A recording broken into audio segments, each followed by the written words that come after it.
ኢትዮጵያውያን ሐሳብ አልባነት ብቃት አይሆንም። ጥላቻ ምህረት አያውቅም። እድልን መጠቀም አይችልበትም። በሐሳብ አልባነት ሳይሆን በሙሉነት ስለ ህዝብ ሳቤ የሚመራው የብልጽግና ድምጽ ነው። የብልጽግና ፓርቲ በኢትዮጵያ ፖለቲካ ውስጥ ይዞት የመጣው ትልቁ ለውጥ ለዘመናት የኖርንበትን የዳርና የመሃል ፖለቲካ ሳቤ ለአንዴና ለመጨረሻ ጊዜ ማክሰሙ ነው።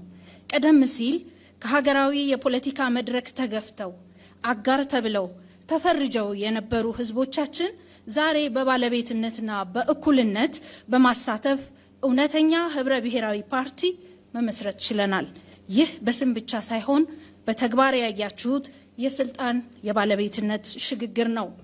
እኛ የምንከተለው ፌዴራሊዝም የቡድን መብቶችና የግለሰብ ነፃነቶችን እኩል ከለላ የሚያገኙበት ኢትዮጵያ የሁሉም በሁሉምና ለሁሉም ሆና የምትገነባበት ስርዓት ነው።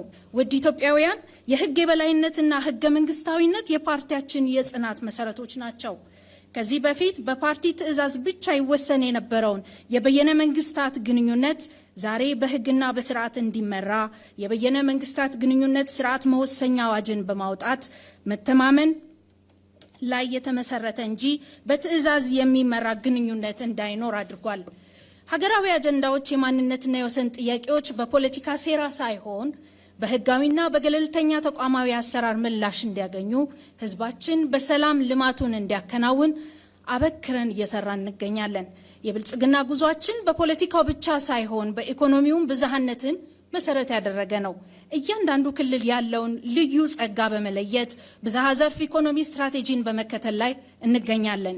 አዲስ አበባን ጨምሮ በመላ ሀገሪቱ እየተገነቡ ያሉ ታላላቅ ፕሮጀክቶች ብዝሃነታችንን በውበት የሚገልጡ የኢትዮጵያን አዲስ ታሪክ የሚጽፉና ሀገራዊ አንድነታችንን ጽኑ ምልክቶች ናቸው። የቋንቋ ፖሊሲያችንን ቢሆን ከውክልና ባለፈ በቋንቋዎች ውስጥ ያለውን ጥበብና አቅም ለሀገር ግንባታ እንዲውል በማድረግ ረገድ ትልቅ ስኬት አስመዝግቧል። ውድ የኢትዮጵያ ህዝቦች፣ ፓርቲያችን ብልጽግና በቀጣይ ዓመታትም እውነተኛ ህብረ ብሔራዊ የፌዴራል ስርዓት የመገንባት ስራውን አጠናክሮ ይቀጥላል። በፌዴሬሽን ውስጥ ስልጣን ከህገ መንግስትና ሰላማዊ የፖለቲካ ፉክክር ብቻ እንዲመነጭ አበክረን እንሰራለን። የማንነትና የወሰን ጥያቄዎች በህጋዊ አግባብ በነፃና ገለልተኛ ተቋማዊ አሰራር ምላሽ እንዲያገኙ የምናደርግ ይሆናል። በተጨማሪም በተጀመረው አካታች ሀገራዊ ምክክር ህዝቡ በጋራ ስምምነት የሚወስናቸውን ማሻሻያዎች በቁርጠኝነት እንተገብራለን። እንዲሁም የፌዴራሊዝም ስርዓቱ ለሀገራችን ጠንካራ ቅርጸ መንግስት ሆኖ